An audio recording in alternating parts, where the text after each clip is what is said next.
வாங்க உறவுகளே, இன்றைக்கி ஒரு வாழைத்தண்டு வச்சு ஒரு டிப்ஸு சொல்கிறேன். பாருங்கள், கடை காஞ்சிச்சு. கொஞ்சம் எண்ணெய் ஊற்றிட்டு தேவையான அளவு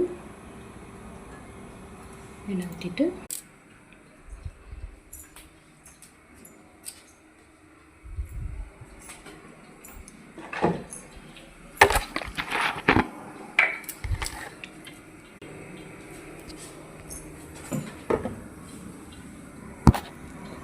மூடி போட்டு வச்சாச்சு. வாழைத்தண்டில் பாருங்கள், வாழைத்தண்டு வேக வச்சு எடுத்தாச்சு. பாருங்கள் எடுத்தாச்சு. பாருங்கள், வேக வச்ச வாழைத்தண்டை எடுத்து இந்த மாதிரி நல்லா மசிச்சுட்டு இந்த மாதிரி ஒரு ஃபில்ட்ரு வச்சு ஃபில்ட் பண்ணிடுங்க.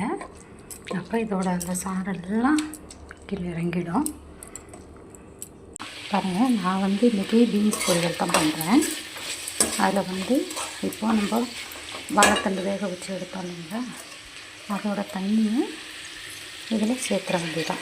அது காய் வேகிறதுக்காக எவ்வளோ தேவையோ அதை போட்டுட்டு நம்ம மிச்சத்தை எடுத்து வச்சுக்கலாம். இதில் எவ்வளோ தேவையோ அதை போட்டுக்கலாம். தண்ணியில் அந்த தண்ணியிலேயே அந்த காய் வெந்து வந்துடும் நல்லா. பீன்ஸ் பொரியலுக்கு தேங்காய், பச்சை மிளகாய், ஜீரகம், மஞ்சப்பொடி போட்டு அரைச்சி வச்சுருக்கேன் நான். இப்போ அதில் போட்டு மிக்ஸ் பண்ணலாம். பாருங்கள், போட்டாச்சு. இப்போ அந்த தண்ணி நம்ம ஊற்றுறோம் இல்லைங்களா, வாழைத்தண்டு தண்ணி எல்லாம் நல்லா வத்திருச்சு. பாருங்கள், சிலர் வாழைத்தண்டு குழந்தைங்க பெரியவங்க அப்படியே பொரியல் பண்ணி கொடுத்தோம்னா சாப்பிட மாட்டாங்க. ஒரு மாதிரி வாயில் சிக்கிக்கும், அந்த நாராக இருக்கும்.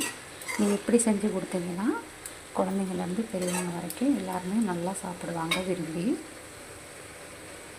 கடைசியில் நான் கொஞ்சம் பருப்பு சேர்க்குறேன். இதில் எவ்வளோ தேவையோ அவ்வளோ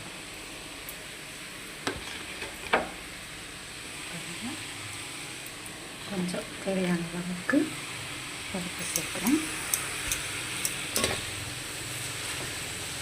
பருப்பு ஃபைனலாக மல்லி இலை தூவிட்டு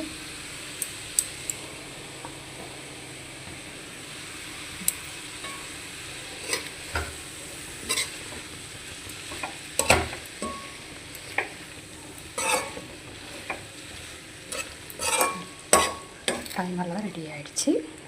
ஃபைனலாக பீன்ஸு வாழைத்தண்டு சாறு பொரியல். வாங்க சாப்பிடலாம், டேஸ்டியாக இருக்குது. வாங்க எல்லோரும் உறவுகளை பிடிச்சிருந்தால் லைக் பண்ணுங்கள்.